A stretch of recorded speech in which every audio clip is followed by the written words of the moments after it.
stealing intro. Why? Why? Alright. Hello, everyone. Welcome to Game Theory. Stop. Today we are watching or rewatching, because we probably watched some of these at the very least, some of Game Theory's FNAF videos, because we just watched, or not watched, but we just recently played Security Breach. But as well as the fact that he's releasing some FNAF stuff that we're also going to watch today. We're doing this also because we're eating dinner right now, and we just want to do something while we're eating. And Mr. Ward's in the background because y'all know why. Yeah, we're gonna watch it, give our opinions, or whatever. And if we have time, we're doing FNAF specifically for right now. But if we have time, we'll also do some Bendy stuff that he's done. So yeah. So if you guys enjoy us watching this, make sure to hit the like button and go subscribe. And we're gonna jump right into Game Theory FNAF: The Rise of. Oh wait, no, that's not at all what I wanted. Wrong one. This one. I wanted to do. This is the right one, right? This is yes. This is. They're all after. Yes, that's the one I want to start with. When I first started eating, and I was real After years. All right. So we're gonna start with this one and just make our way up to the most recent one. So if you guys do enjoy this, make sure to hit the like button, go subscribe, and make sure to go subscribe to Game Theory and all the other channels he has, because MadPat is amazing. I love Game Theory. I love Game Theory. I love Film Theory. I do enjoy Food Theory. I haven't watched his new one yet, his new channel yet, for Style Theorists, but I'll take a look at it eventually. But yeah, please go subscribe to him. He's amazing. He deserves all the recognition and everything. And he better, for the love of God, get if there is a cameo in the FNAF movie. He better, because he deserves it. After all that work he's put into with all this stuff, he's the most recognizable person next to Markiplier with FNAF. It's like the three most recognizable people, in my opinion, for FNAF is Markiplier, MatPat, and Daco. So they deserve at the very least a cameo. At the very least, if they have a bigger role, cool, that's awesome. But at the very least, a cameo, and I'll be happy. So. Anyways, let's get right into it.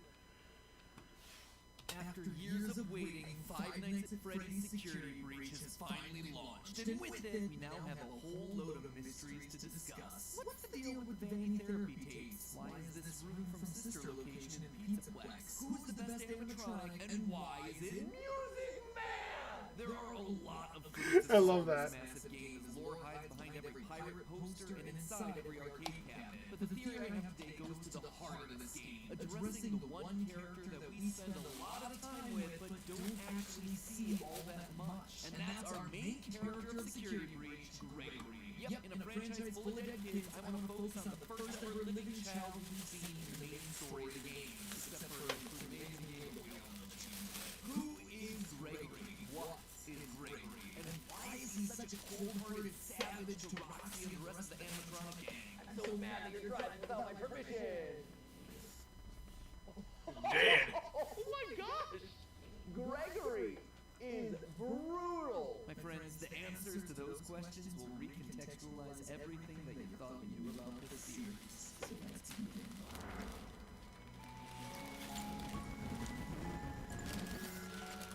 Hello, Internet! Welcome to Game Theory! Chile can't help but stuff its face with FNAF lore like Chica stuffs her face with pizza and garbage. I guess at this point it kind of applies to us too. Anyway, if you want to stuff your YouTube feed with FNAF videos, then hit that subscribe button right now. Already did. Everyone go do it. Many unsolved mysteries of Security Breach. I mean, on the surface, the game seems pretty self-explanatory, right? Survive being trapped in a mall for one night. Looks like the new team forgot to read the title of the franchise. That's nothing. That's easy. That's true. Secret rooms, secret tapes, secret endings, secret minigames, and actually bother to read all the emails and item descriptions, you learn that there is a lot more here. Stuff that looks both backwards at the series that came before and then forwards into what is coming next. Stuff that, quite frankly, I'm still working on piecing together. This is a big game with lots of places to hide things. But today, I want to focus on a mystery that I do feel like I have a pretty solid handle on. The relationship between Gregory and Glamrock Freddy. What's the deal with this random kid and why is the killer animatronic suddenly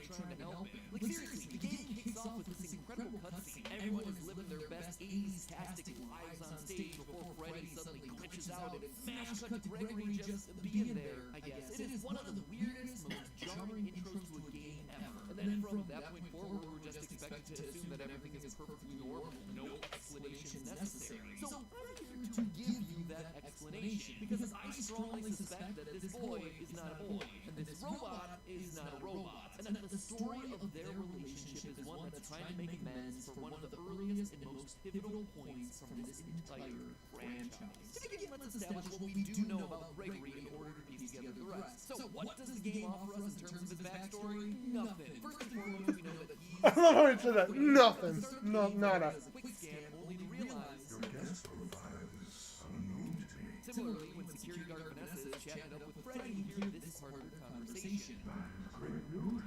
He can be returned to his parents. Turns out, there's no record of him.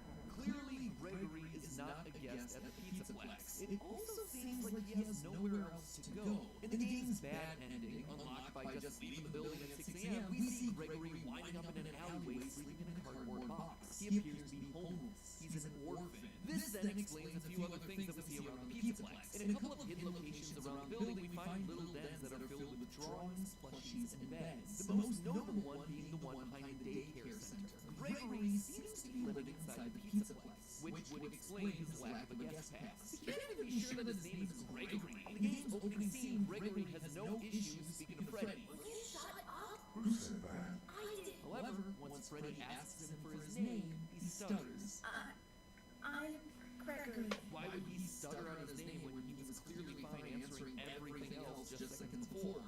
So, what? That Gregory's just some homeless kid that sets up shop in the Pizzaplex and happens to get wrapped up in Afton and Vanity's plans? Yeah, right. Of course not. Nothing in this franchise is ever an accident. Take a look at Gregory here. Notice anything familiar? Dark eyes, brown hair with a piece falling between his eyes, shorts, a shirt with 2 stripes across the middle. Ladies and gentlemen, Gregory is none other than the crying child. Don't believe me?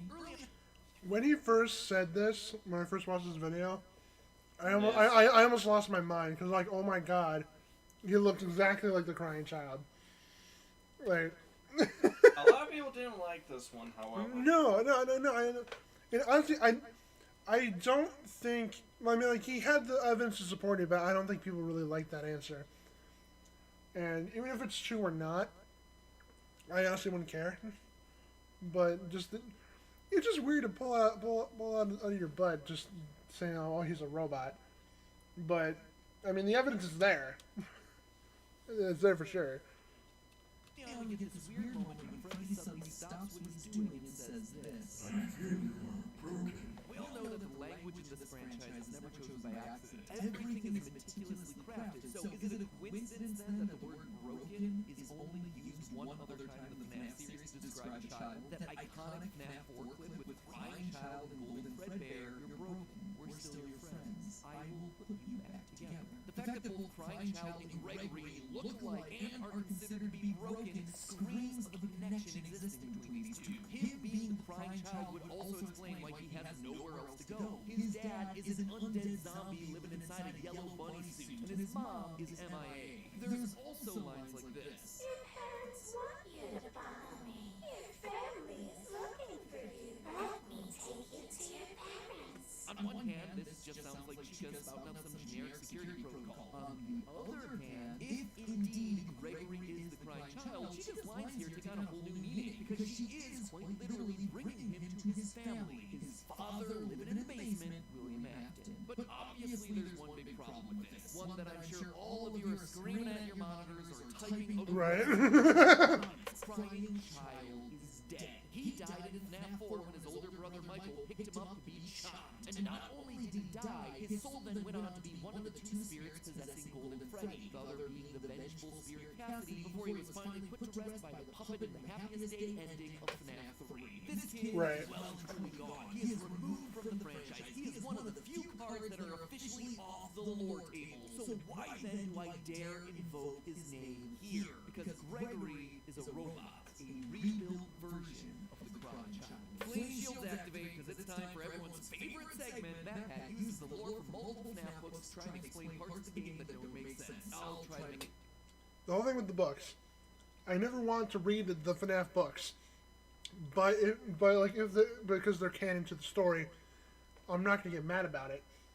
But like, because like no one likes to go read the books of a video game necessarily, unless it was really that interesting. How many books of Bendy do you have? Have I read any of them yet? No, I haven't. I'm okay. So like some of them I bought because they're interesting, and I do plan on reading them eventually. But I'm more into Bendy than Five Nights at Freddy's. That's kind of why I got it. But like FNAF has way too many books for me to even want to go get them. Seriously, they have way too many. Make this as quick and painless for all of us as possible. In the book, children having tragic premature deaths and then being rebuilt as robots by their grieving fathers is something that happens a lot. Like, if I had a nickel for every time this plot line showed up, I'd have like 3 nickels, which is a lot, but it's weird that it happened 3 times. Today we're gonna be unboxing. Oh, I love that. See, the thing is, I had heard. In the original novel trilogy, the whole big twist of that was that Charlie, daughter of Henry Emily, died as a kid, and then her father put her back together by building robotic versions of her, each one representing a different stage of her growing up development. Then again, in Fazbear Frights, we have the character of Eleanor, who is strongly implied to have been built as a replacement daughter, as well as Dr. Telbert, who developed Remnant as a way to preserve his sick and dying daughter. And all of this is without me even going into the numerous stories where children get swapped out for robots and or Fazgoo, which, once it has your DNA, basically creates a clone of you. If that's the future of the franchise, we're going down some weird paths, my friends. Anyway, to summarize, there is just the wider canon that FNAF 4's lines about the crying child being broken and needing to be put back together were meant to be much more literal than any of us first suspected. But we don't even have to go that far. Within the security breach itself, there is plenty of evidence to suggest that Gregory isn't exactly what he seems. When Vanity spots you and starts to get closer, your vision gets a CRT effect. Basically the horizontal lines that old TV monitors used to get. And it's worth remembering that since this is a first-person game, that is representing your vision. So why are your eyes suddenly behaving like cameras on the fritz? Unless, you know, they are cameras on the fritz. Later in the game, once we defeat Roxanne Wolf, we can take out her eyes and upgrade Freddy. Our Fast Watch tells us that, quote, Roxy sees things differently than others. Sometimes she'll stare and talk to the Right, robots. we've read that during the stream. Things that others can't, which allows us to see Except two metal pipes, I still can't get past that. sort of X-ray vision, which is why when you first install him into Freddy, his comment really stands out. How are your new eyes? I am having a hard time adjusting. You look different to me. It's almost like he was seeing Gregory as a normal child, but now that he has these new eyes, he's able to see through Gregory's skin and reveal something that he wasn't expecting, like, say, an animatronic endoskeleton. Also, Gregory can be inside Freddy when he's inside charging stations, which on its own feels weird. Like, Yeah, because they didn't let us the first time, but then we're just allowed all of a sudden. inside of it and then sit there as he charges. Or could it be that those charging stations are as much That was odd. I found that really odd. Because like, why couldn't we just stick with Freddy in the beginning then?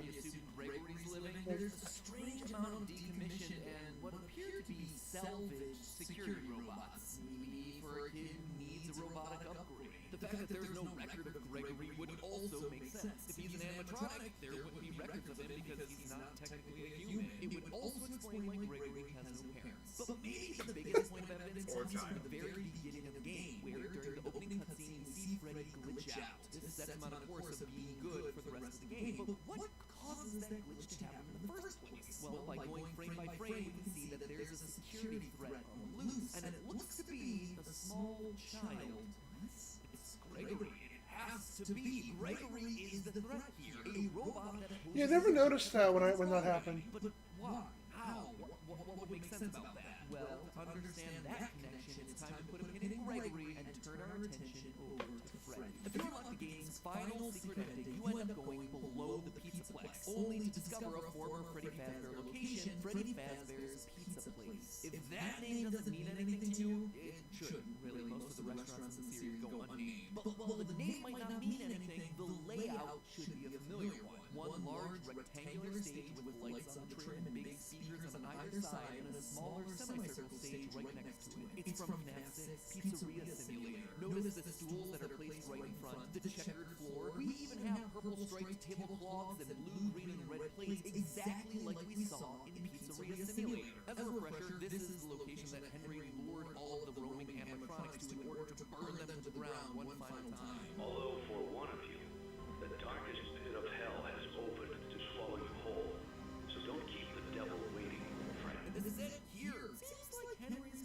didn't quite work as expected. We still see pretty much everyone that he tried to torch away. They're all alive and well and thrive underground. Springtrap is there, Molten Freddy is there, this big black blob. And if you look inside that blob, you can even see Baby. And heck, even the puppet. Kinda lessens the impact of that Savage Henry speech from FNAF 6, but whatever. Anyway, the reason I bring this up, outside of it giving me a chance to remind everyone that I totally called something like this happening at the end of the last series from a year ago, is that one character is notably absent here, Michael Afton, who we're reasonably sure was the guard working at the FNAF 6 location and the one who helped to burn it down. And to you, my brave volunteer, who somehow found this job listing not intended for you.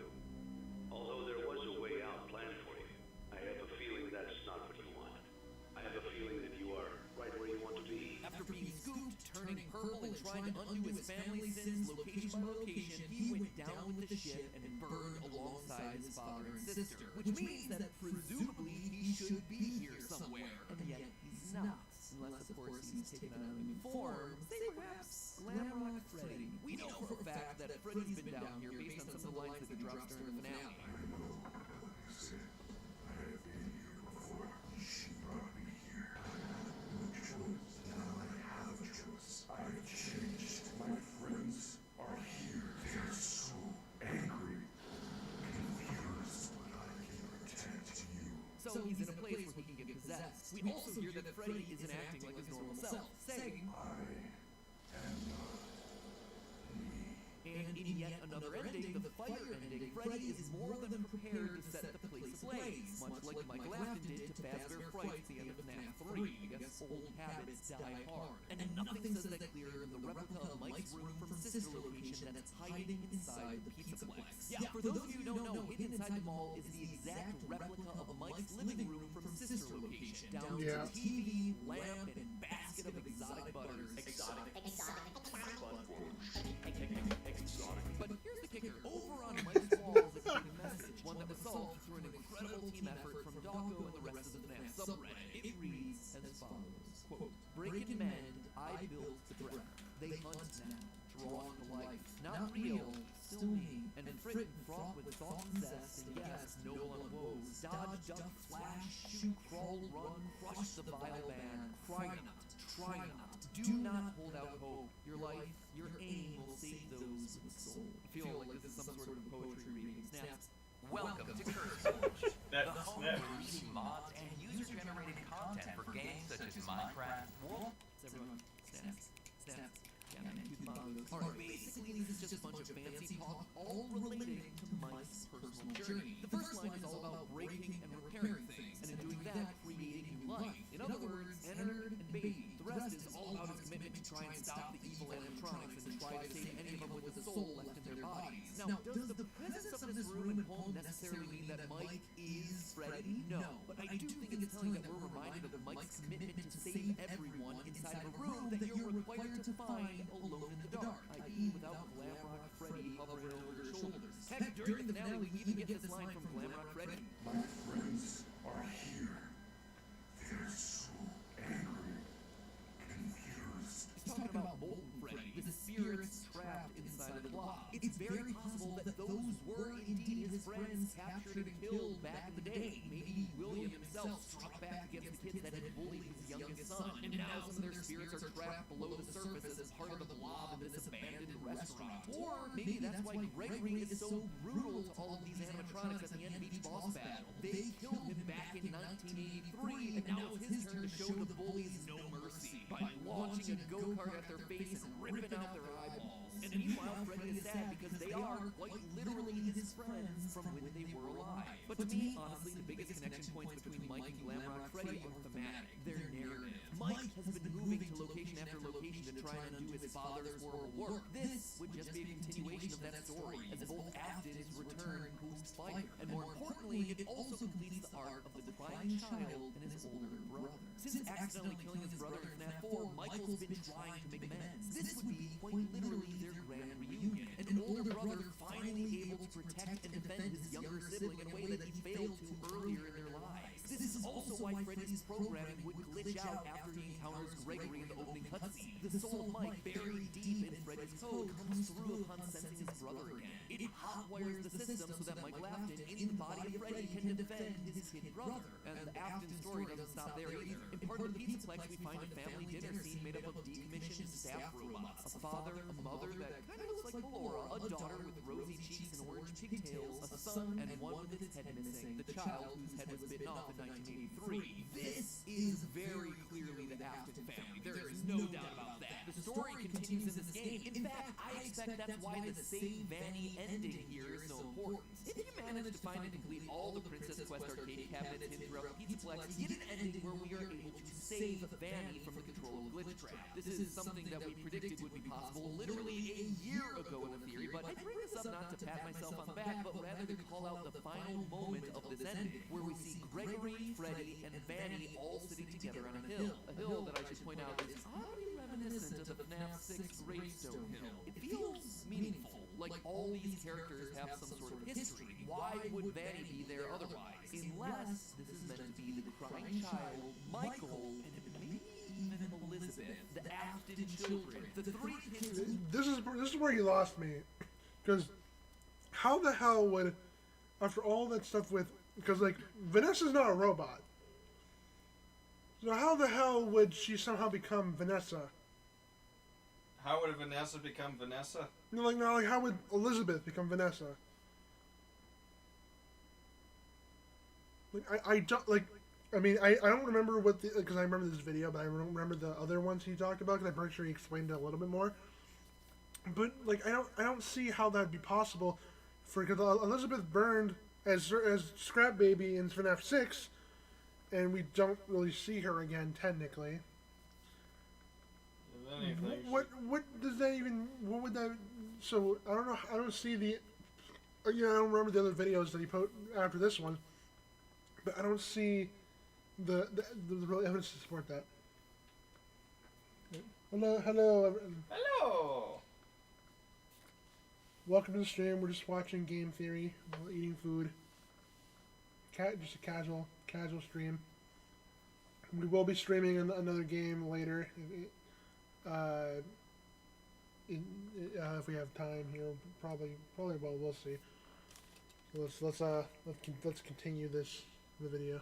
Who literally had their lives stolen by the evil deeds of their father, finally reunited, finally able to share a moment of peace on this hill. After all, Vanessa does have green eyes and blonde hair, just like someone else that we know from the series. But that's probably a theory that's best saved for another day. Long story short here, Gregory isn't just any kid. He's not just the crying child either. He's the rebuilt version of the crying child, an animatronic designed to fill the void left by the death of Afton's youngest son. Literally put back together piece by piece. And Mike, meanwhile, is also back. Glammed out this time, continuing to make amends for his past by reuniting with the brother that he accidentally killed as a kid and protecting him in a way that he never could before. Which then leaves us with the question, who's Vanny? How does she fit into all this? Why does she fit into all this? And why does robot Gregory glitch out each and every time she gets close? That, my theorists, will have to wait for the next episode, because this episode's running long and honestly I need more time to think through the answers. So in the meantime, theorists, remember, hit that subscribe button so you don't miss how all these clues fit together. You're not going to want to miss that next episode, mostly because, if you do, the FNAF lore will no longer make any sense to you whatsoever. Plus, hitting the subscribe button's free, and let's be honest, at this point you owe it to yourself to see how it all plays out. But for now, remember, it's all just a theory. A game theory. Thanks for watching. Okay, so just to speed up the time, because we're getting close to done eating here, we're just gonna go up to this video. Simply just because there's a lot of videos on the way, and we're almost done eating, and we want to stream another game, so we're gonna skip over to the video I wanted to watch. I turn into an owl and fly up to see what's ahead. Today we end the torment. 19 books, 11 games, 8 whole years, all leading to this moment. The ultimate FNAF timeline is finally complete. The pieces are in place for us. Now all we have to do is put this story of tragedy, jealousy, and loss back together. Hello, Internet! Welcome to Game Theory, the show that feels like a kid revealing the class project that he's been working on all year. Except here, it's the class project that I've been working on for the past decade of my life. This one is big, my friends, and I gotta admit, kinda nervous. I haven't attempted a timeline video on this franchise since 2018, back in the days when Mike was the crying child, Afton coming back was actually a surprise, and Fazgoo wasn't a phrase I'd ever thought I'd have to utter. But since the last time I did something like this, we've had 3 more massive games, the death and revival of the FNAF movie, and more robot kids than you can shake a staff bot at. It is exhausting trying to keep track of this whole franchise, which honestly is why I'm here today. The lore at this point is complicated. It is full of speculation and theory, so to hopefully make it a little easier for everyone and to give us all a baseline to talk about this franchise moving forward into the future, it's time to reveal my current working FNAF timeline. But just before I do, I just want to explain a couple of things. First, this timeline is massive. Seriously, it is huge. This thing towers over any video project we have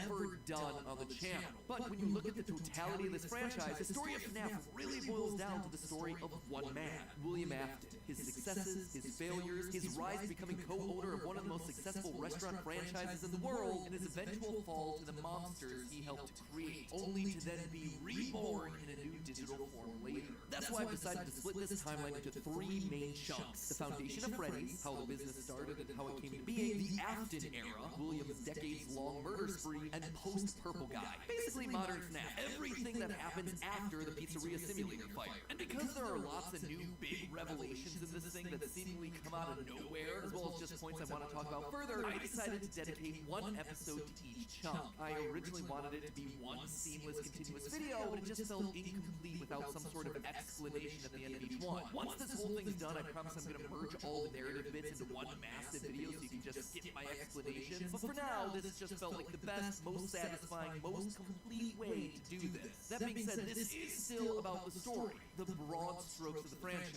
So in order to make sure that you guys know that I'm not just pulling answers out of thin air, not only am I discussing some of the more controversial bits at the end of each chunk, we're also putting in a handy little graphic in the bottom left-hand corner of the screen, which will show thumbnails, video titles, books, and any other citations that we need throughout the video. So if you wish to understand that specific statement in more detail, you know exactly where we've taken it from. That way you can look into those details for yourself. So sit back, grab some popcorn, or your pitchforks if you're the type to get upset when I say something controversial, and make sure you subscribe, since this is going to be a video that you're going to want to come back to a few times in order to fully dissect. Without any more waiting, I present to you the story of a loving, obsessive father who slowly descended into madness, and along the way discovered the secret to eternal life.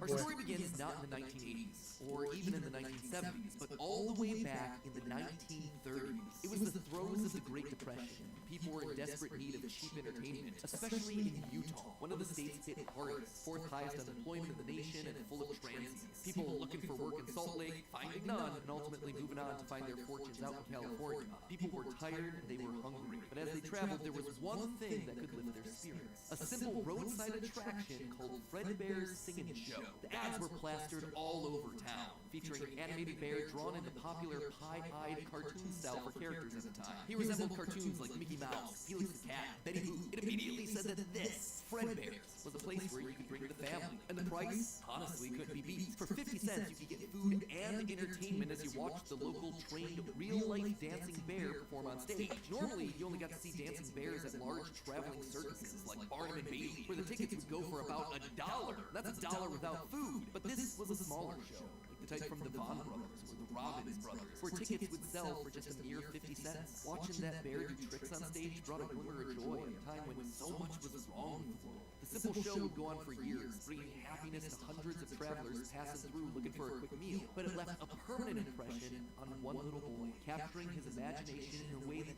nothing else had. One little boy named Billy. That was his nickname at least, but his parents liked to call him William.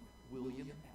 The bear could dance, it could sing. For decades, William dreamed of recreating that moment of bringing a musical bear to life, but how? William was smart, without a doubt. He had a keen mind for business, but wasn't the most creative. How do you make a singing, dancing bear come to life? The best he could do was using rudimentary costumes. William was inspired by the work of Walt Disney, who throughout the 50s and 60s was pioneering the use of mascot suits throughout his theme park. The big innovation? Suits with 5 fingers. This allowed the performers wearing the suits to use their natural arms and hands to interact with the guests, as opposed to the older models where the arms would just hang limply by their sides. Finally, with a simple mascot suit, he would be able to realize his childhood dream. He would be able to bring Fredbear to life. To appeal to the kids, and for copyright reasons, he changed Fredbear from a realistic brown animal to a cartoonish yellow bear with a purple hat and bow tie. But feeling like one character wasn't enough, he added another friend, a yellow rabbit with a purple vest and a matching tie named Bonnie the Bunny. While Fredbear was certainly his first love, Bonnie was extra special because that was his. It was an original character that he had created from scratch. And I do mean scratch. William's hand-sewn costumes were rough, with seams and stitches visibly showing, but it was the best that he could do. And you know what? It was just enough. Bonnie and Fredbear would perform on stage to small but enthusiastic crowds. Finally, he was able to deliver fantasy and fun to all the kids, delighting and inspiring them in the exact way that he had been delighted and inspired so many years ago. And things could have ended there. That could have been the end to his story. It could have been perfect had it not been for one thing. Ads. Ads were that one thing that ruined everything. Curse you, evil online, for making FNAF a reality. Other people saw the success of his idea, and they wanted in. Enter Chica's Party World, a rival restaurant starring performing animal characters. His idea, except they did it better. William may have been the first, but obviously he wasn't the best. It hurt the prideful William Afton to admit it, but this restaurant was able to do the thing that he always wanted to do. Make the animals actually come to life. All of the performers in this restaurant were robots, simple metal skeletons that were powered by battery packs, but all of them able to freely turn and talk and dance on their own, no human required. It was like magic that came from the mind of a brilliant creator named Henry Emily. This Henry, in some small way, had been able to harness the power of life itself. Afton admired him. He was jealous, to be sure, but he also looked upon this man with awe. Off to one side of Chica's Party World was a small cabaret stage featuring an elephant magician. On the other, a hippo known to ramble on and on. That one was more of a joke for the parents, but it was the main stage that was for the kids. A rocking band of characters featuring a yellow chicken thing with a southern drawl named Chica, backed by a band of other country-themed characters, including a pig with a banjo, an upbeat frog from the local swimming hole, and a brown bear with a heavy southern accent. Wait, a bear? But bears were his animals. Why not a cow or a horse? Something to fit the country theme a bit better. Why did it have to be a bear? And adding insult to injury, they had the nerve to call this thing Ned Bear, a direct copy of his own Fredbear. Whoops, that's gonna leave a mark. No, that was not okay. Afton's jealous admiration turned to hardened bitterness. A bitterness that would only grow over the next couple of years as families continued to choose Chica's Party World over Fredbear's. William just couldn't compete with the appeal of the robots. Eventually, his restaurant would go bankrupt, only to get bailed out by, of course, Henry Emily. Another insult, another humiliation that William wouldn't soon forget. 1979.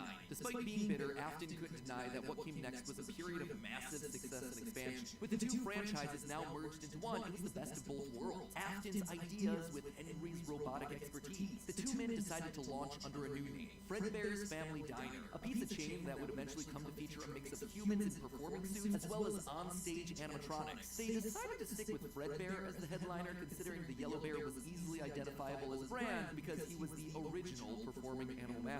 Afton appreciated that. This new restaurant would also see a mix of characters as the two franchises merged into one, with Pig Patch and Happy Frog performing right alongside Fredbear and Bonnie. And as part of this one big Fredbear family, they even got themselves official merch that were released, ranging from masks to magnets. The crappy Minister Hippo fridge magnet?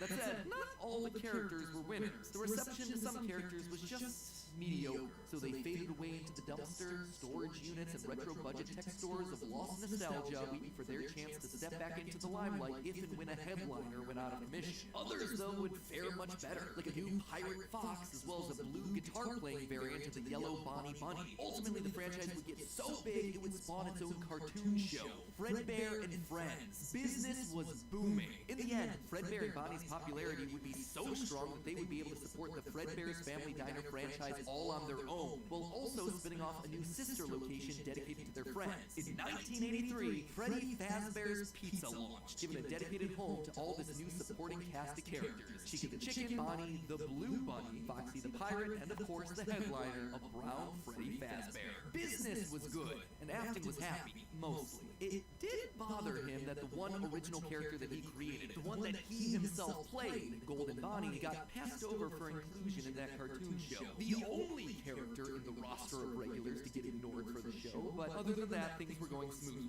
He had himself a wife, 2 sons, a daughter, he had a thriving business, and best of all, he was able to learn the craft of robotics from the man that he both loved and hated, Henry. Together, they were constantly pushing the limits of what these characters could do. Because it was quick and easy, new characters introduced into the roster would be given a simple hand-sewn suit with 5 fingers that any performer could wear. Eventually, Henry would design one of his signature animatronics for that character, utilizing a divided mouth with either a hinged or sliding jaw design. With the Wells Fargo Active Cash Card, you earn 2% cash back on what you want. Like first date plans. Too many ads. And need. No. Just like you. Like We had to sit here wasting precious time just to see a guy need to tie his shoes. Speaking of lifesavers, by the way, a couple of days ago I was trying to show my friends one of my all-time favorite clips on YouTube. You might have seen it. This was the first generation of animatronics. But why stop there? Afton had big ideas. What if the animatronics weren't just locked to the stage, but could freely roam the restaurant and interact with kids? What if his mascot suits could become animatronics? What if you could use more than just rigid metallic skeletons? Why not experiment with tubes and wires that would give the animatronics fluidity and flexibility while still providing structure? The possibilities for this technology were endless. Afton fell in love with robotics. He had started with a dream of bringing one simple singing bear to life, but with robots, he had stumbled across the tools that gave him the ability to control life itself. And thanks to Henry, he was practically speedrunning his way to an engineering degree. And while William wouldn't admit it out loud, one other thing that kept pushing him forward was the desire to beat his former rival, to prove himself smarter and more capable, to surpass the man who everyone else considered to be a visionary genius. But pride cometh before the fall, and tragedy was about to strike. Okay, so that brings us to the end of part 1 of the story. That said, at the end of each of these chunks, I want to break down some of the logical leaps that I made, since the more narrative format doesn't give you much of a chance to justify a lot of the big decisions. And admittedly, there are some large leaps in here. Let's just start off with Fredbear's singing show, shall we? We know, based on the retro poster that was hidden in security breach, that at least at one point, Fredbear was an actual bear. And like I called out in that narrative segment, dancing bear shows were a real form of entertainment. The only problem is that, timing-wise, none of our main characters would be the people in charge of that business in the 30s and a series of pizza restaurants in the 80s without them just being extremely old. Best case scenario, if Afton's running a singing show when he's 18, that still puts him at nearly 70 when the first pizzeria opens and his murder spree begins. That just doesn't make a lot of logical sense because he doesn't become immortal until his first death in Springtrap. That's why I suspect that Fredbear's singing show was either a family business that Afton then carried on to a new generation, or something that he saw as a kid and just wanted to recreate when he grew up. The Fredbear singing show thing also starts laying the groundwork for some of the core elements of the story, that Freddy's was a place of fantasy and fun, and that Afton, despite eventually falling to become the heartless serial killer and mad scientist that we know him as, began as someone with good intentions and a love of entertaining kids. He wanted to bring things to life from the very beginning, a theme that recurs a lot for him throughout the rest of the franchise. Next up, let's talk about those mascot costumes. One thing that I keep going back to is the design of Glitch Trap. It's a handcrafted suit. You can see the seams and everything. It even has 5 fingers for the performer's hand. It is very much not a Springtrap suit. This is something much more rudimentary. It came at a time before animatronics were a part of the story. That's why I suspect that it was actually the first, predating literally everything. It's also a suit that is very personal to Afton. He put his digital consciousness in that form. It's his personal avatar. It's the way that he sees himself. There's also a whole separate discussion to be had here about the habits and rituals of serial killers. So the fact that he's choosing to lure kids and kill them in this particular suit actually says a lot about his emotional attachment to it. So while Fredbear seems to have started as someone else's creation, Golden Bonnie was uniquely Williams, giving him a personal connection. And that's not all. In this whole franchise, only one set of characters have themselves 5 fingers, the Nightmares. Even Golden Freddy, Fredbear, was a 5-fingered wearable suit at one point in the story, as we see in this shot from the graphic novel, before he, like everyone else, was turned into an animatronic. This seems to imply that all of the main characters had similar wearable mascot outfits least at one point in time, and that whoever is having FNAF 4 nightmares, if they even are nightmares, something that we'll touch on in part 2, saw those mascot suits specifically. Lastly, we have to talk about the elephant in the room, the literal elephant, Orville Elephant, as well as the rest of the mediocre melodies. For a while now, I've suspected that the mediocre melodies played a much more important role in the story than just being a bunch more animatronics to fill out the roster, especially Nedbear, which is just so suspiciously close to Fredbear. And yet, there are two key details that we're going to have to justify with any mediocre melodies mentioned. One, they're very rudimentary with external battery packs, implying that they come very early in the timeline. And two, we know that at minimum, Mr. Hippo does eventually become an official member of the extended Freddyverse. But if these things are supposed to be cheap, generic rip-offs, why would you be trying to rip off yourself?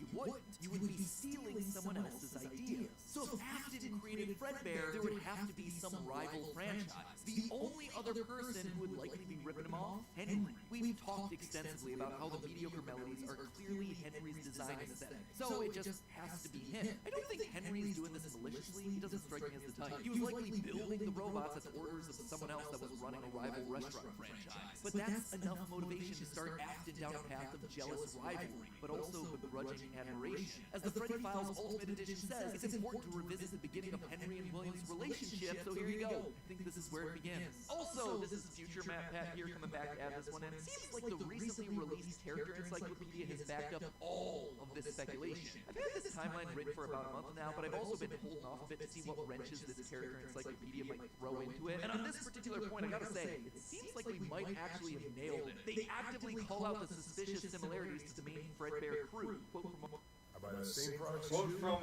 only I get them much cheaper. I save hundreds of dollars a month by doing this one simple trick. on pages. Nedbear looks like an imitation, altered just enough to avoid copyright issues. I don't know about you, but that seems to imply that we were right on money. Knowing all of this, at one point the franchises had to have merged. That's really the only way to get Mr. Hippo from the rival franchises as part of the Fazbear crew. This also mirrors a lot of what happened in the real-life history of Chuck E. Cheese, with two rival restaurants, each with their own casts of characters, merging to become one unified brand. Again, we've gone into that in detail with other videos, just wanted to remind you all of that here. But why would I call out the rival restaurant as being named... Dude, all that Chuck E. Cheese stuff looks more creepy than FNAF. Chica's Party World. A few things, actually. First, we know for a fact that a location named Chica's Party World exists. It is mentioned in the source code teasing sister location. So it is out there somewhere and doesn't fit cleanly anywhere. Second, in the story The Puppet Carver, Chica is very explicitly looped in with the book versions of Pig Patch and Nedbear, implying that she started as a mediocre melody. Thirdly, her design just fits better with the theme of down-home country animals with southern accents, playing the banjo and eating with the biz. And with her being the headliner of the show with her name on the restaurant, it would make sense then that when the restaurants merged, she was the one that was added to the main cast of characters while all the other mediocres faded away. It's also why when Freddy's closes after William's killing spree, she's the one to branch back off into her old franchise and is therefore missing in sister location. A detail that's bothered me for years at this point. It might also explain why William decided to stuff his first dead kid into Chica. That one was Henry's creation, not his. Is all of this a big leap? Yeah. Is it connecting a lot of dots that are very... That makes sense. That part makes sense, because there was an actual line, because I listened to all the voice lines in Ultimate Custom Night. This version of Chica, one of her lines literally says, I was the first. I've seen everything. That makes so yeah. So William's first murder, but stuff from Charlotte or whatever that is in the timeline, was put into Chica, and probably just as a thing against Henry because Chica's was Henry's original creation for Chica's Pizza World or whatever it was. So that makes a lot of sense. Spread out across the franchise that I've been pulling on in the back of my mind for years? Absolutely. But I think it makes sense. It also serves as a clean answer to a lot of the random threads that Scott's been leaving dangling for years. So with all of that in mind, my friends, we can close the book on the foundation of Freddy's. And don't worry, next week I'll be back to give you arguably one of the most confusing parts of this entire timeline situation. Part 2, the Afton era. I promise it will actually be next week. That released literally today. I'm just as eager to get this one out the door as you are to watch it. I promise. You know what else I promise? I promise that we'll actually get to talking about the games. I would have liked to have talked about it in this episode, but that's true. Not much of the games that helps us depict anything pre-family dining. Although, let's be honest, this franchise has never been just about the games anyway. Even back in the early days books. That's got fed us through the So many modern-day books. The clues that we get from those things, now they're just modern extensions of that. All of it is crucial to understanding this franchise and its lore. Unless, of course, Steel Wolf finally gets around to making that Fredbear's Family Diner game they want to make so badly. I've always would love to do is get kind of back to, I have no clue if we'll ever be able to do this, but getting back to kind of like the origin of like Fazbear Entertainment, or the origin of Freddy Fazbear. But in the meantime, while we wait for that inevitable... That's interesting, actually. Because Steel Wolf is kind of like, because Scott Cawthon gave the entire franchise to Steel Wolf, so they're making the games now. They decide to make more. If they make an origin one, that would actually be cool. That'd be interesting. So that would because that could possibly confirm more of MatPat's stuff from the origin. And then I think there was another thing they said. Well, I guess then they're also still making a DLC for Security Breach as well. That's planned. You see what I see? Lucky rabbit. I just saw that. I'm like, Lucky rabbit. that's funny. Right.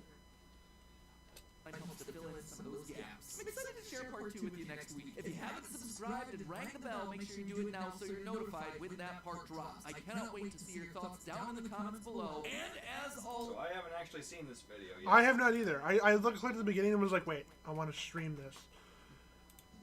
First, So, salad. so yeah, this I guess we're both going to this completely fresh.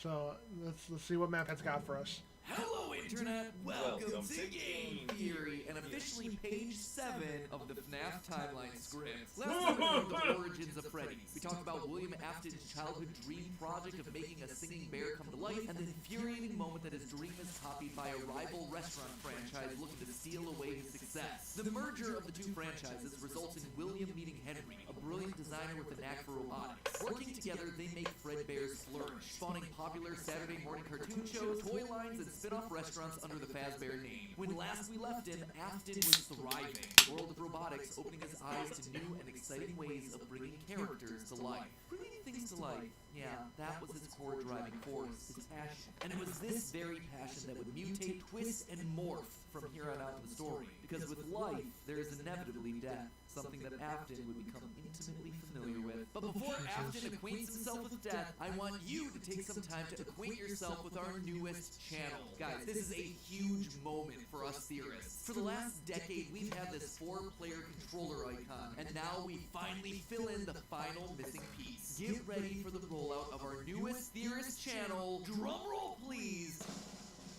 Style Theory, where we're looking at the science, math, psychology, Imagine he history, and wants to make a mystery new of the way you channel, look, your but he clothing, realizes he's out of fashion trends, spaces. hygiene, and makeup. So Now, I know first he that fills up all the theorizing spaces, about but style might he sound wants to make a weird new at first, channel. but I grew So up then he not fills in the understanding middle style or circle. fashion at all. Let's say, hey, Admittedly, since you I was a can bit fill of in a the middle mess. circle, This you can series have meant to 8 impact more the style you have theories. over your life and how the world treats you. But over time, by educating myself on the ins and outs of the fashion industry, I was better able to achieve my true self and find my own sense of personal style. And that right there, that builds confidence. The way that you look That's directly true. affects the way that you feel and the way that other people treat you. So understanding Yeah, your it's really rules true, and honestly. This episode, he's all of going to that start is dealing out his invaluable. merch. It's an educational curve. And what do we do on these channels? We like to educate you while entertaining you. Which honestly is why I think this channel is so important for us to launch. There are so many lies and half-truths in the fashion industry that there needs to be someone out there to say, hey, this is right, this is wrong, and this is what science says. Also, you know, we're gonna have a lot of fun because talking about fashion is weird. Like, this channel has already given me the excuse to bludgeon a ballistic head to death using a high heel.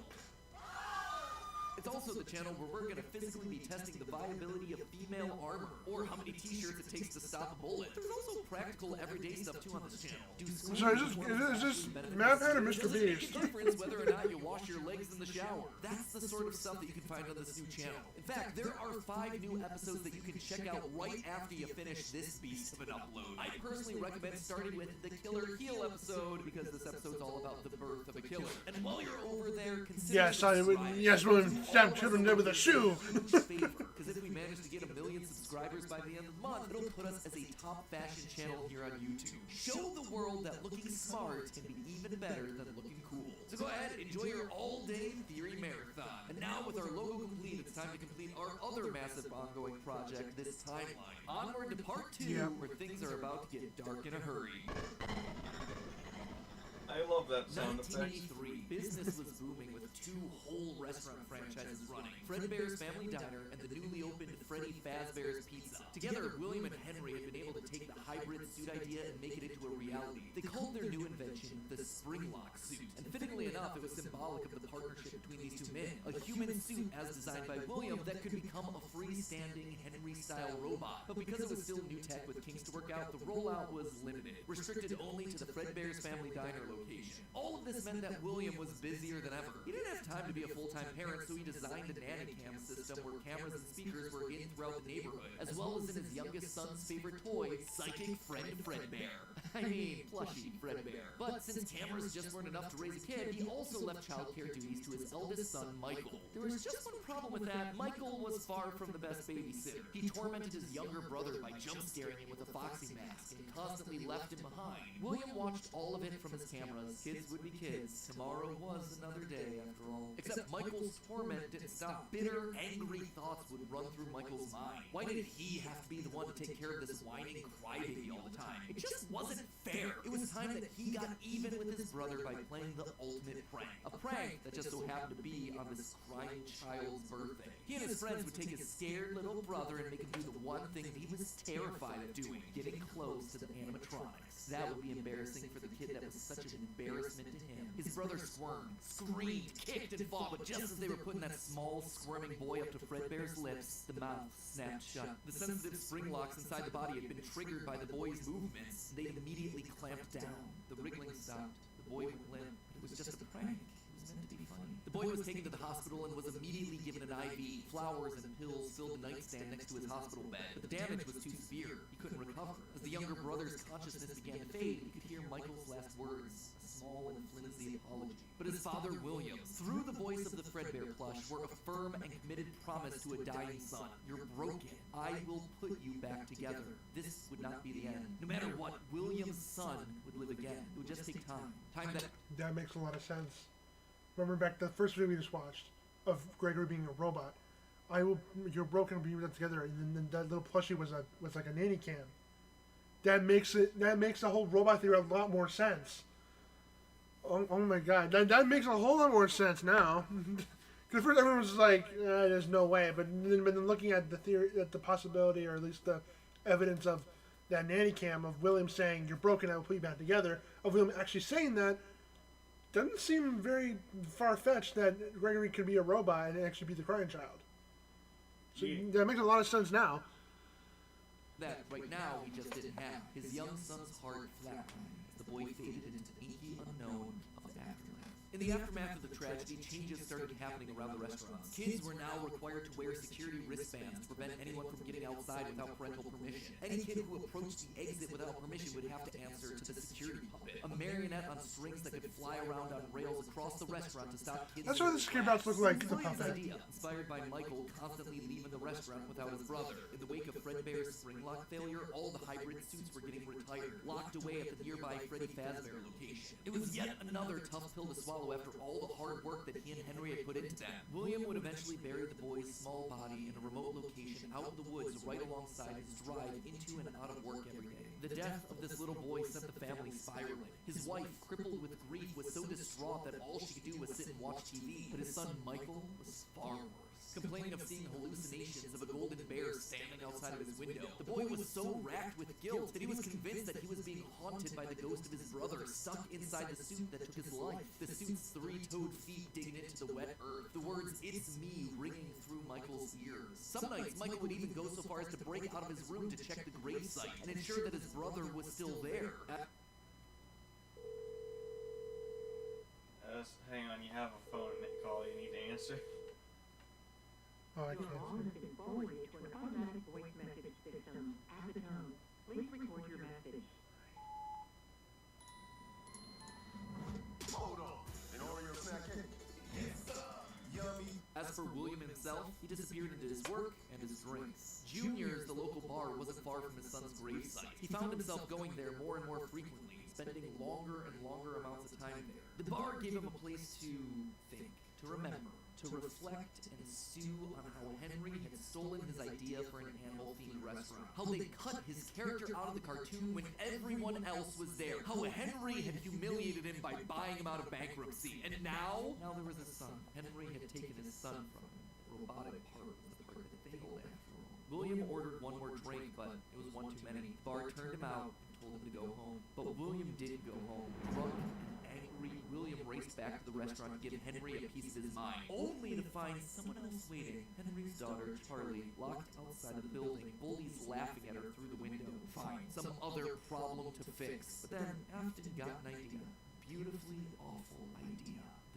This was his chance to get back at the man that had humiliated him all those years ago. Henry had killed his business, and now Henry's robotic suit had killed his son. It was time for William to do some killing of his own. Let Henry feel what it's like to have something you love get ripped away. While parties continued inside the walls of the pizzeria, William attacked Charlie in the back alley. It felt good. He felt free. Years of resentment and bitterness trapped in his heart finally released in a moment of pure unapologetic evil. He would make Henry hurt like he hurts.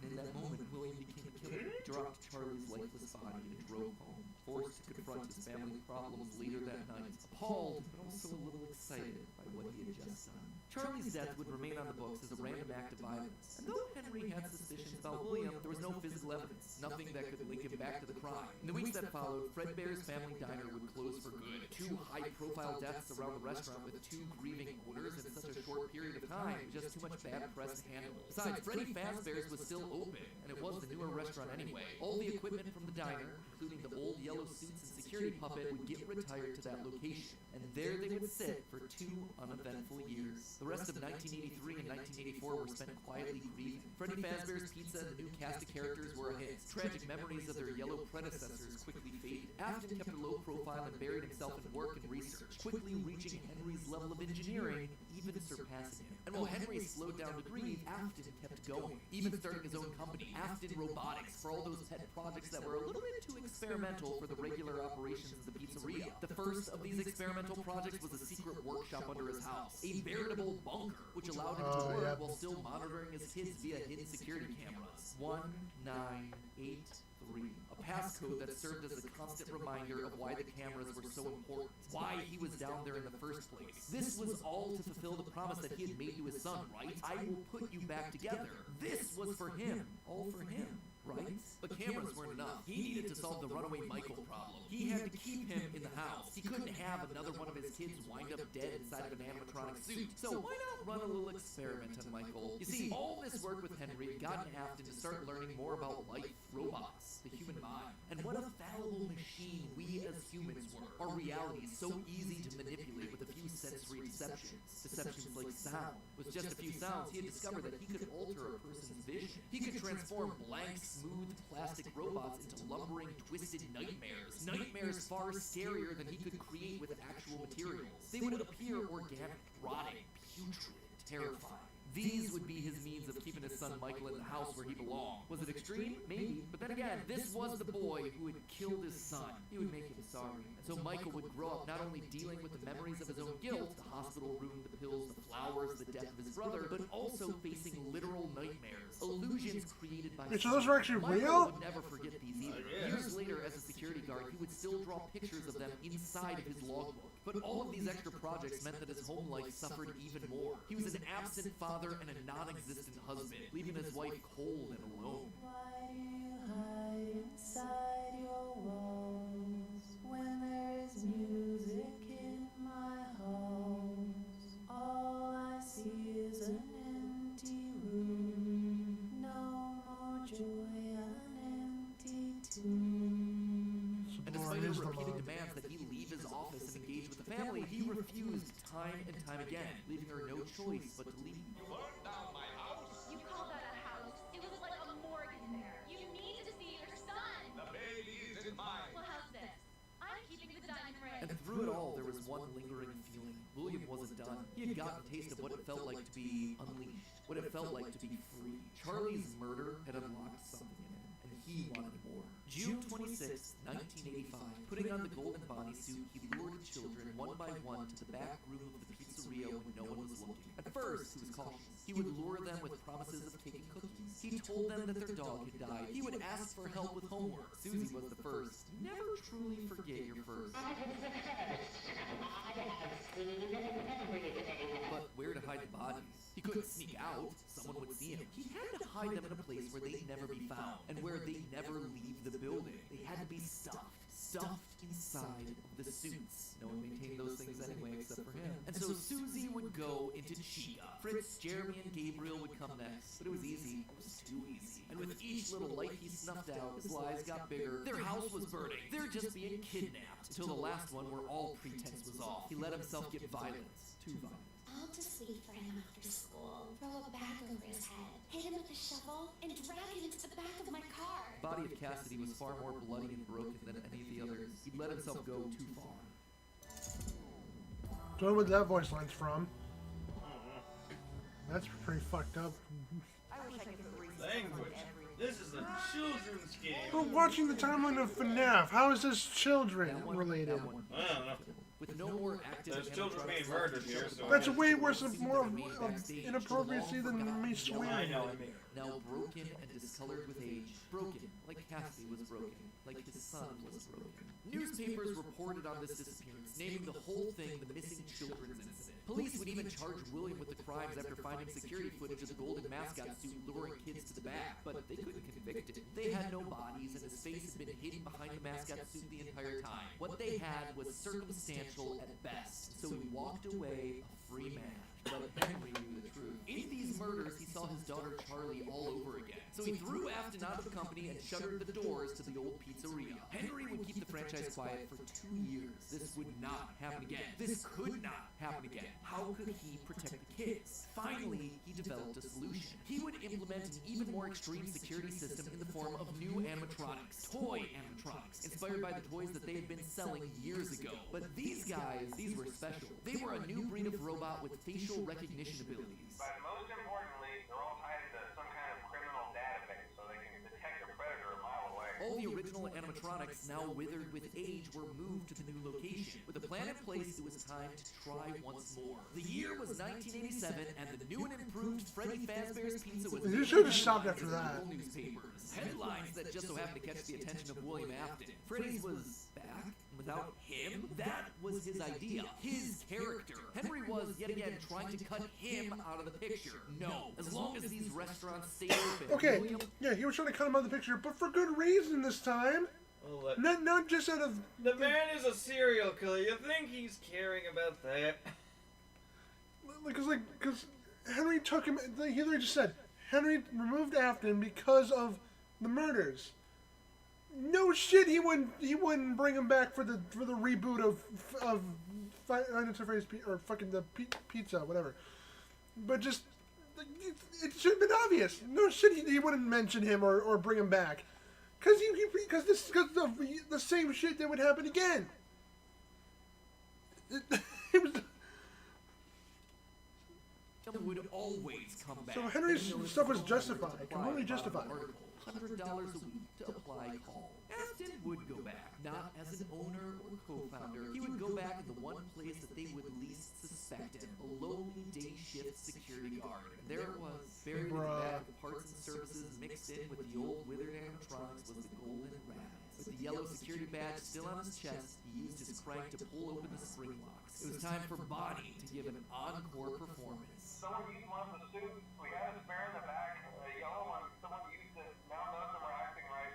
From what I understand, the building's on lockdown. No one is allowed in their house, especially concerning any previous employees. When we get it all sorted out, we may move you to the day shift. The position just became available. 1987, 5 more kids. He didn't know what felt better, getting back into the suit after 2 long years of waiting, or knowing how devastating this would be to Henry the next morning. He didn't even try to hide his crime this time, just meant more blood on Henry's hands. He failed to protect the kids again. The restaurant had only been open for a few weeks, but William was sure that this would get it to close. Good, if he couldn't have Freddy's, no one would. Whenever a new pizzeria opened, he would be there. But as he sat in his bunker, something else started to linger in William's mind. He had seen something strange. The old withered animatronics, they had been wandering wandering around the building, spurred on by the puppet. It was almost like those old robots were trying to save the kids. Save them? They couldn't, obviously, but still, how were they moving? It was almost like they had been given life somehow. Did he have something to do with that? The following day, the news would report a security guard getting bitten by one of the animatronics during the day shift. Was that bite meant for him? William's curiosity was stronger now than his bloodlust. He had to learn more, but how? There was no way he'd ever be able to get inside another Freddy's Pizzeria. Heck, there was practically no way a Freddy's would ever open again. He needed to create something new, something brand new. He needed to create his own pizzeria. Due to the massive success, and even more so the unfortunate closing of Freddy Fazbear's Pizza, it was clear that the stage was set, no pun intended, for another contender in children's entertainment. Circus Baby's Pizza World. This would be the place where he could continue his work. No longer just murdering, experimenting. He needed more kids, and he needed them alive. And knowing that he couldn't show his face on the restaurant floor, he needed a way of remotely capturing his victims and preserving them for his work. With that goal in mind, he designed a new breed of animatronic. Their endoskeletons fluid and flexible. He equipped them with sound lures that could mimic voices. They could isolate children. They could incapacitate and contain them with zero direct input from him. It was brilliant. He was brilliant. Far beyond the simple bars and wires of Henry's designs. And the characters he chose for this were uniquely his. His new roster wasn't going to be tainted by Henry's disgusting barnyard bird. Instead, it was back to his characters, his creations. Freddy, Bonnie, Foxy, as well as two special ones. The first, Ballora, was an homage to the woman who left him. Now she would never leave him again. The second, the titular baby, was designed with his baby in mind. Elizabeth, his youngest child. She would always be Daddy's little girl, the one that listened to him, the one that obeyed until the day that she didn't. Daddy, why won't you let me play with her? She's so pretty and shiny. Didn't you make her just for me? Ah, beautiful. On rides and eats, it's kind of sweet. You save on rides to the west side. Over one can save you.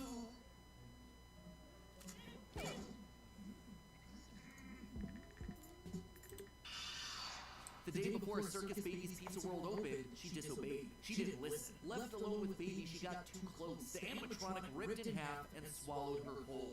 Scared and confused child fading into eternal darkness. By the time Afton found her, it was too late. She was gone. He immediately canceled the launch of Circus Babies under the guise of a gas leak. But wait, as he sat there at the foot of the stage, he noticed that something was different. The eye color of the robot had changed. Baby had been built with blue eyes, but now they were emerald green, the same color as Elizabeth.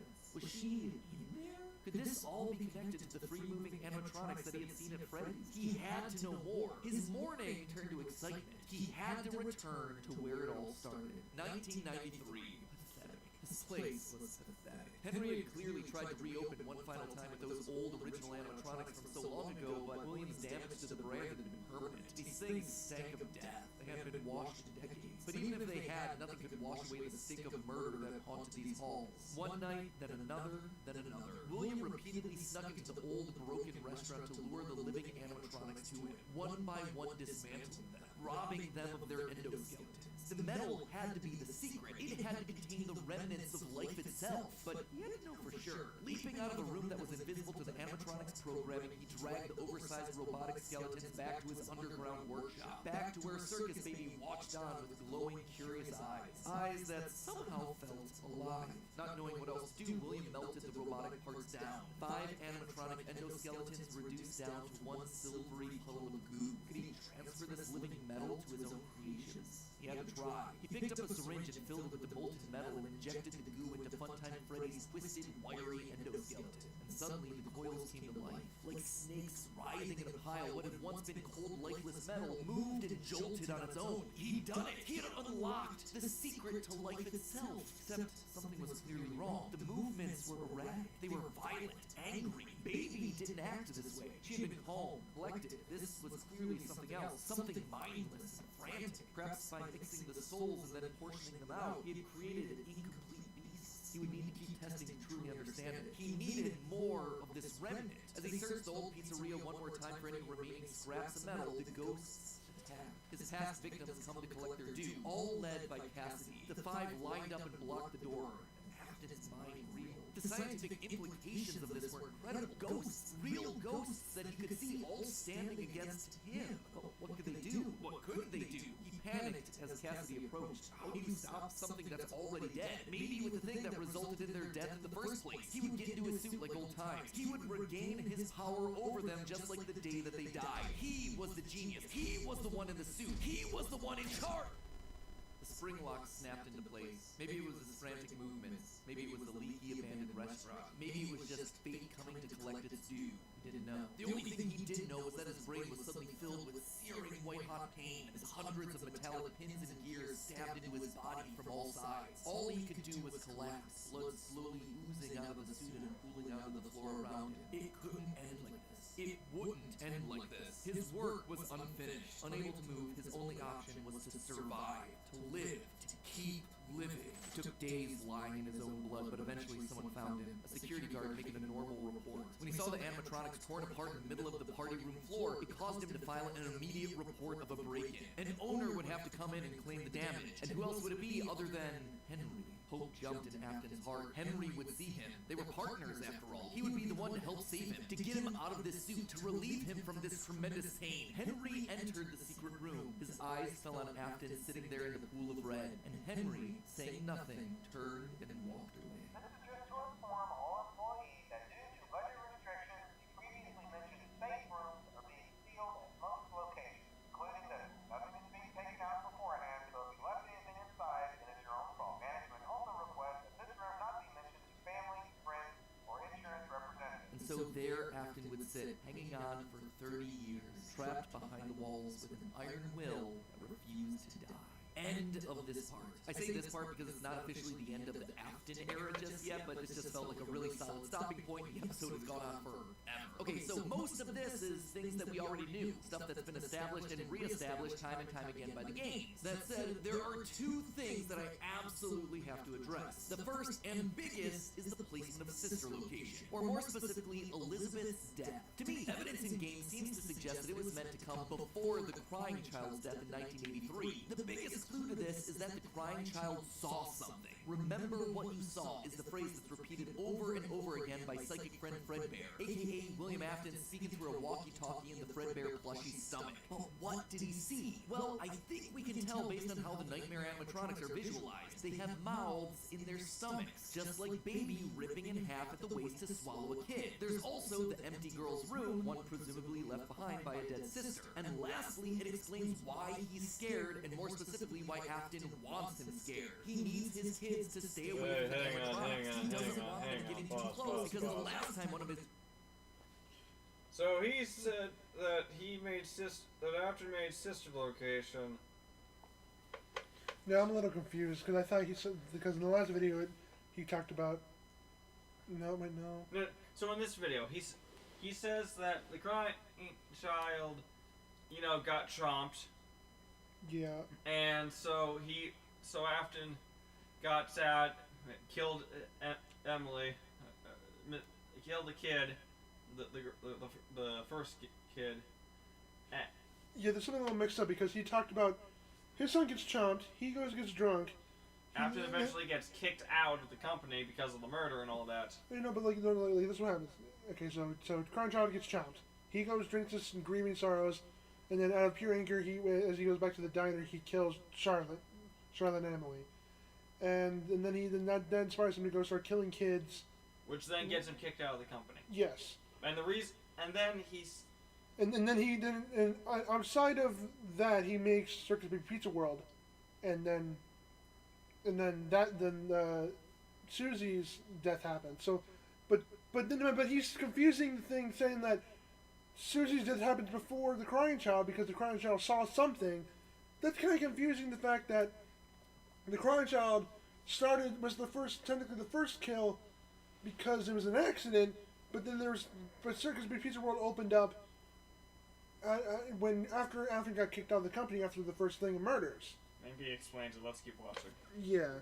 I'm just pretty confused now.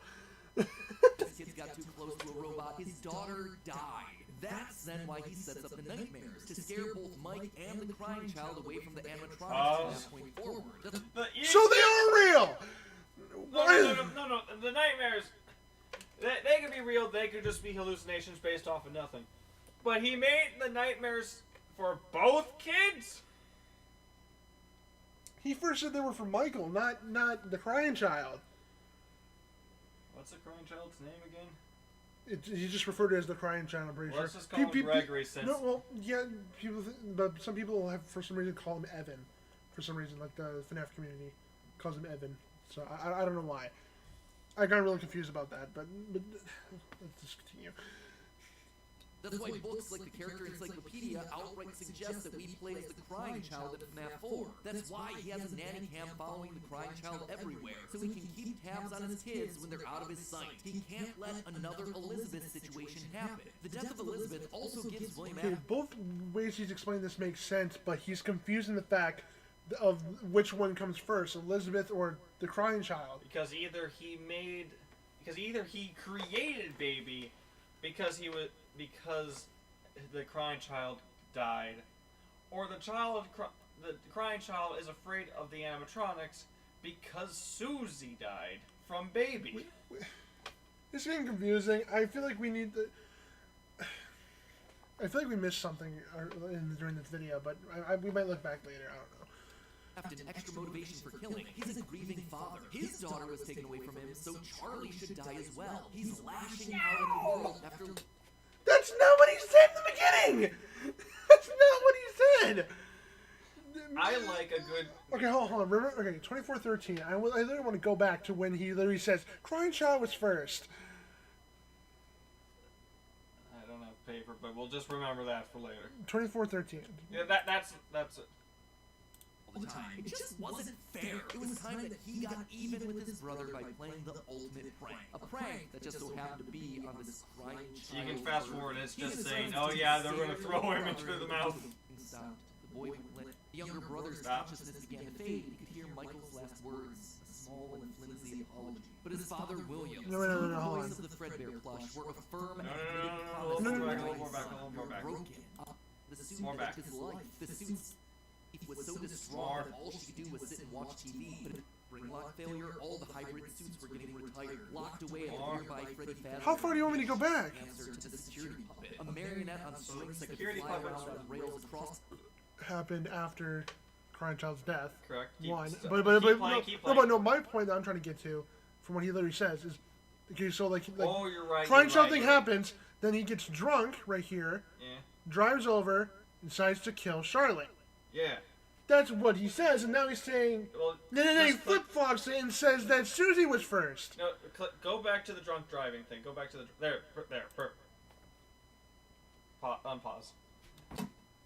Angry, William raced back to the restaurant to give Henry a piece of his mind, only to find someone else waiting. Henry's daughter, Charlie, locked outside of the building, bullies laughing at her through the window. Fine, some other problem to fix. But then, Afton got an idea. Beautifully awful idea. This was his chance to get back at the man that had humiliated him all those years ago. Henry had killed his business, and now Henry's robotic suit had killed his son. It was time for William to do some killing of his own. Let Henry feel what it's like to have someone... He says, he killed his son, not his daughter. Okay, we're like, okay, Matt, if you ever watch a stream for some reason, we're not getting mad at you, we're just calling you out on the fact that you literally said in the same video that you said the crying child was first, and now you say Susie was first. I don't know if you can, if you watch this, I'll like an explanation, but if you don't, that's fine. If you don't watch it, then it's just whatever. But just, I hope more than one person caught that, because it confuses the hell out of the timeline now. Which one came first? Which one came first? I think the narrative video is the time. No. Well, no, I want to finish watching the video to see if it actually gets brought up again. So it was 2413. Wait, a little too ahead, too little. 2413. Yeah. Lashing out at the world after losing his kids. And again, we know that at least one of his children had to have died prior to Charlie's death, based on the mound of dirt that we see in Midnight Motorist. It also allows Circus Babies to open and close earlier in the timeline, which is how you wind up with Funtime Foxy appearing as Mangle in the FNAF 2 location. Okay. Okay, that explains a little bit, but I don't fully... Okay, so Okay. So so you're saying one of them definitely came first, for sure. That's what it was. Okay, one of them came. Came. okay, he confused. The narrative was a little confusing. But now he's explaining it. But the evidence. Okay. Okay. The evidence shows that either one of them came first that inspired the other one to happen, or ended up making the other one to happen. So. Oh no! I get it now. When he's explaining the whole baby scenario, he's not. It's not saying that after FNAF 2 closed. He's not saying that after the first one. Or Pizza Diner, the diner. He's not saying after the diner closed with the security animatronics and all that. He's not saying when that closed he then made Baby Circus. But the way he explains it is the way he first explained the narrative, that he basically the Crying Child came first in the narrative wise when he first explained it, saying that after Crying Child he went and killed Charlotte, he did the FNAF 1 murders, and then he got kicked out of the original business and made Circus Baby Pizza World. Susie got killed on the first day. That's the way he explained it, which does make a lot of sense technically, but there is some evidence supporting it's actually the other way around somehow, but not fully explained. No. When he's explaining the Circus Baby location, he's not saying he made it after the FNAF 2 animatronics. He's saying that this is just he's now making full use of it and is explaining what happened with the Circus Baby scenario. So the Circus Baby scenario always happened beforehand. It's just he's explaining it later. He was because he was experimenting with those animatronics to begin with, and then used them as the circus. No. The baby situation happened, and he got confused. And he decided to experiment with it. No, he didn't entirely start to experiment with it until later on. But right. Okay. Let's keep watching. Let's keep watching. But I want to back up a little bit here, so let's just go right there. Happened. The death of Elizabeth also gives William Afton extra motivation for killing. He's a grieving father. His daughter was taken away from him, so Charlie should die as well. He's lashing out at the world after losing his kids. And again, we know that at least one of his children had to have died prior to Charlie's death, based on the mound of dirt that we see in Midnight Motorist. It also allows Circus Babies to open and close earlier in the timeline, which is how you wind up with Funtime Foxy appearing as Mangle. Which makes sense. Although this is just a design issue, but Mangle doesn't look a whole lot like Funtime Foxy though, and plus with her being all messed up, I don't know how. From the way the endoskeleton looks compared to the Location endoskeleton looks very different. Before you unpause, I would like to say, it makes complete sense that Mangle is either was the original Funtime animatronic, or is a reiteration of the Funtime animatronic. Right. But at the same time, this MatPat's the guy who specifically prides himself as the guy who counts toes on Foxy because of how specific he is. Yeah. But again, that's just right. a retcon. The only thing that I can think about, I think the Crying Child actually came first, in my opinion, simply just because the thing with Mangle and Funtime Foxy, the endoskeletons in Sister Location and FNAF 2 are completely different.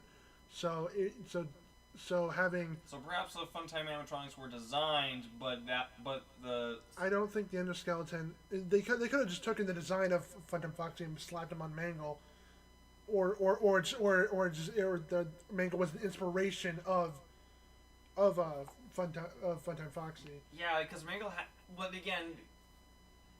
Because Mangle's not only does the face look different, but as MatPat is explaining, Funtime Foxy has the organic wire endoskeleton. And one other thing, even if the possibility of Funtime Foxy being Mangle, that can't be true, because one, if you remember back to the Ultimate Customite voice lines, both the voice lines are very different.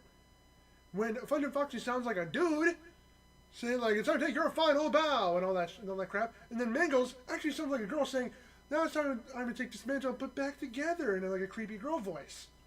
That could also just. There could be different voice changes, but there's no way that they would change it just to make a home on the character of Funtime Foxy. then again, it could just be he's saying that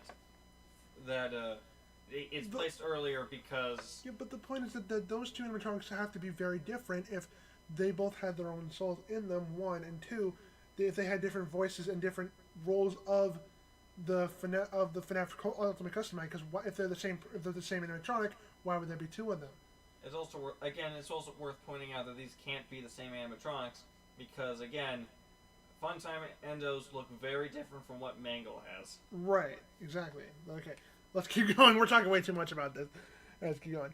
Dying First has everything it needs to fit, except for the most important thing, the murder weapon. Why would Afton be building an animatronic with a giant claw in its stomach so early in the timeline? At this point, he just has no motive. It just doesn't make sense prior to 1983. At this point in the story, he hasn't killed anyone. And we know for a fact that the missing children's incident is 1985. So Elizabeth's death coming before any of those events just doesn't work. And thank you. There we go. We should have kept watching. We should have kept watching. So yeah, Crying Child makes way more sense than Susie's death. Yeah, it just doesn't. There's some evidence that could suggest it, but it doesn't work. It doesn't make sense. There's some things that doesn't add up with that. That's why I placed it where I did in the narrative timeline. Afton's death here is also a bit tricky. We really just could have just kept watching instead of being so invested. All right. How dare we get invested in the video? Okay, MatPat, I apologize for anything we said before watching that little clip. I apologize. I doubt he will watch this. If he does, cool. If he comment here, MatPat, if you do actually somehow watch this, please comment. And because I apologize for anything I just said. All right, let's keep going. We know that he returned to the FNAF 1 location to break down the original animatronics in order to harvest their remnant. We know that he melts down 5 things to become one thing. Candy Cadet makes that very clear. So the 5 things are the 5 endoskeletons from the various animatronics. That would be totally fine if it weren't for one huge problem. On his 5th visit to the pizzeria, Afton gets spring locked. So either the 5 becoming 1 starts in 1993, but then finishes 30 years later when he reemerges from the wall to add the last endoskeleton to his pile, or he's had himself some reason to return to the original location after harvesting all the stuff that he can. It's not ideal, but it's the one angle that makes the most sense. And with that, this next chapter comes to a close, thereby leaving us with 5 more games to cover and another 40 plus years of Fazbear history to recap. Ooh, when you put it that way, something tells me that this might balloon into 4 parts. Ugh, we'll see. Anyway, that'd be until fine then, with me. my Faz heads, congratulations, you've made it through a massive upload. And hey, if you are still looking for more to watch, then check out the other 5 brand new awesome theories over on our new system. So he's saying that the reason he thinks Elizabeth comes later in the timeline is because why the heck would there be a scooper? Right. So basically he suggested that there was the possibility, but it doesn't work because of these other things. So then there was the question, what did he see? What did the Crying Child see? Yeah, well, I mean, there must be a reason why the Crying Child is afraid of the animatronics, because I guess technically, according to the timeline, Crying Child was the first actual death from the animatronics. Yeah. And so what did he see that messed him over, made him start crying and all that stuff? So that I guess that's the one thing that kind of is still loose out there. So, wait, is this basically over now? And you're talking about fat style theory, but I'm just looking. What's the kind of A super fun journey so far, and we have ourselves some banger episodes coming up over the next couple weeks. Can you be allergic to color like we see on the show Wednesday? How many t-shirts does it take to stop a bullet? Basically things that you're going to want to be there for. So, thank you so much for your support, thank you for your subscription. Link is on screen right now, go over there, check out the channel, give us your watch time, help tell YouTube There's already almost a million. and worth sharing Wow. across the platform. I have no doubt Yeah, that if you open mind, you're going to love what you see. And as always, my friends, remember, it's all just a theory. A game theory! Give me a week or 2 to recover from this launch, and then we'll finally finish the snap theory up. You said to my... Lovely pausing face. Alright, let me do that. Alright. That was a whole lot to just put in right there. Holy crap. That was a great video, but we got so into it that we didn't finish watching that we kind of got on MatPat's case for a minute saying, wait, that doesn't make sense, but then he explained it when we kept watching, and now I feel bad. But again, the fact that a MatPat video can get us so in. Mm-hmm. I mean, again, we were kind of just mute the entire time, just Matt Pat. But the fact that he starts giving it as evidence and we actually get engaged in it. Right. No, that's the thing about MatPat. He can take a simple thing that you might not even seen before or even care about, and he'll make it way more interesting than it actually is because of the theory he comes up with. Like the whole thing with Bendy. The whole thing with Bendy is that, yeah, we saw the idea of what if you just watch the game, you're like, okay, Samuel Lawrence came this is what happened to Henry, and blah blah. But then when he goes down and breaks down details and stuff like that, it starts to make a whole lot of sense, and you get more invested into it.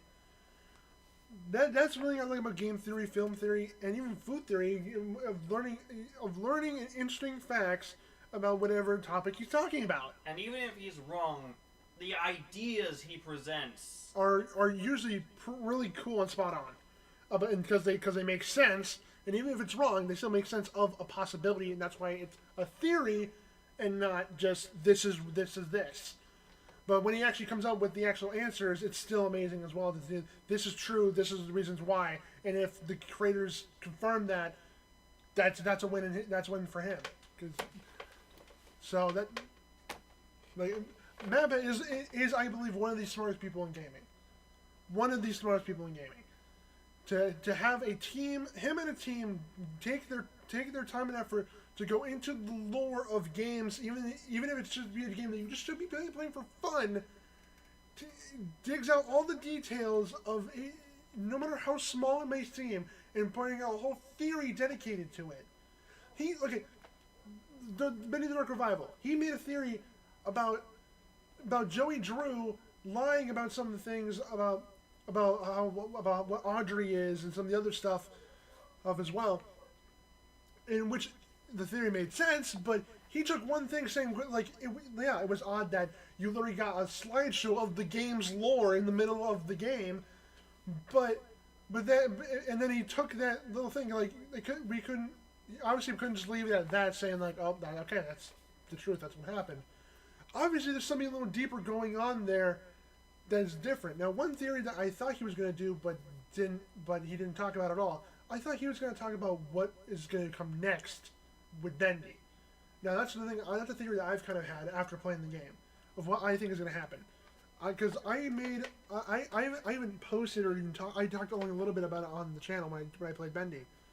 That my theory that if there's going to be a third game, the third game is going to be where you play as Thomas Connor, because we know he's still out in the real world because of the letters in Joey's house of him trying to reach out to him and Allison and Pendle, because they are married. Now, so Thomas Connor's still out there, and he's the main adventure of the machine. Final game where he goes to the Gen Corporation and tries to shut down the machine once and for all, and get rid of all the nastiness. All the nastiness of Bendy and everything. And either shut it down for good, or make it so it's more peaceful and more just fixing all the undoings of Joey Drew. Basically. And with that, he would also go into the Ink world and team up with his wife, and find his ink version of his wife and himself, which would be weird, but you'd find Allison and Tom in there, but also teaming up with, I would hope, with Henry, this ink version of Joey, and Audrey, because Audrey is still going to be a key role in the future of Bendy, because the world of Bendy is kind of hers now, because she has Ink Bendy, who is the Ink Demon. Ink Demon is out of the world, and the world's going to be a lot more different than it was before, because Bendy is now out of the Ink world. And one other thing to point out is that there's still one person that's still in the Ink world, technically, if my theory about this is correct. So, you know, in the Ink world, if every time the cycle repeats, anyone who dies before the cycle ends, they come back to life when the cycle restarts, correct? Sammy, Twisted Alice, they died and been in the Ink Machine, came back for Bendy in the Dark Revival. Now, so wouldn't that mean anyone in the Ink world, if they die, they come back to life when the cycle restarts? So in that case, Wilson died in the Ink world in the Dark Revival, and then he reset the cycle. Will they come back to life when the cycle resets? probably. And if he does, is he gonna have the memories of what happened and how he died, or is he gonna be wiped clean and be like, oh, I was here the whole time. I'm just a survivor, just like Henry. I'm a cycle breaker or whatever. Like, and then like, is what about the keepers as well? Are they just gone from existence now because Wilson created them? Are they just gone now, or are they still creatures that's still roaming the studio somewhere that we don't know of? There's a lot of unanswered questions that happen about the Ink World and things that we think that might happen in the next game. And so I strongly believe that Thomas Connor will be one of the key characters in this next game, because he is the literal inventor of the machine. We focused on Henry, the co-partner of Joey Drew Studios, and we focused on Audrey, which is more on Joey's story and Joey's daughters, all that stuff. And now the only person missing is Thomas Connor, the main inventor of the machine. So it makes sense to have him be more involved, or at least be the character we play as in the final game, or just in the next game in general. And there's hinted there should be another game, simply because the end credit scene was the Gen Corporation taking the machine, so that means one of the villains of the next game should be the CEO of the Gen Corporation, Alan Gray. And he's mentioned to try and grab the machine back and take it back from Archkid Studios. And they managed to successfully take it back at the end of the game. So there's a lot, like, all that is, there's so many, like, evidence and suggestions of this that no one's ever tried to talk about that I feel like would make a whole lot of sense. Now obviously, the stuff with that map head did was obviously still, I believe, is correct. I believe he has strong evidence to support the stuff that happened, and it makes a whole lot of sense. The only thing that doesn't make sense to me is, why would Joey Drew purposely murder Nathan Arch's wife and put her soul into Audrey to make a daughter? Why? Now, I said the evidence of why, but I don't think he would. I don't see the evidence to necessarily support that he murdered her. Now, maybe somehow did what Wilson did, and basically trapped her within the machine of the Ink World and got her soul mixed up in the ink and made Audrey. Now, in which technically he kind of did kill her, because that's what Wilson did the same thing. But I don't think she should have, like, stabbed her or something, because that doesn't seem like something Joey would have done. Because technically, from what Joey's done to the actual, because I do believe that there is souls trapped in the ink machine still, like Sammy and Twisted Alice and all these other employees. They are actually in the Ink World and trapped in the Ink World. But there is obviously creatures that Joey created. There are other versions of the employees like Henry, Allison, and Tom. They don't have souls. That's why but the weird thing is, why can Henry touch the ink, but Allison and Tom can't? That's the other weird thing. So there's a lot of weird stuff that just can't be explained, obviously, and I hope there's either just either After Dark Revival, there's either more books that kind of explain some other things, or there's a mini game, or just another game that they announce or come out with, because I really hope that Thomas Connor has a big role in the next game, because I feel like it would make a whole lot of sense. So that's enough of me talking. We talked enough about FNAF and Bendy for one day, and a lot of game theory. We're gonna end up the stream. We don't really have enough time to really. We were gonna play a game, but we don't really have enough time at this point. But we do. Well, I think that next Sunday we'll do another Security Breach stream, and then we'll play. We were gonna play Ace Attorney. We will do that next week, for sure. So anyways, I hope you guys enjoyed us watching and talking very heavily about FNAF and Bendy, and we'll see you all.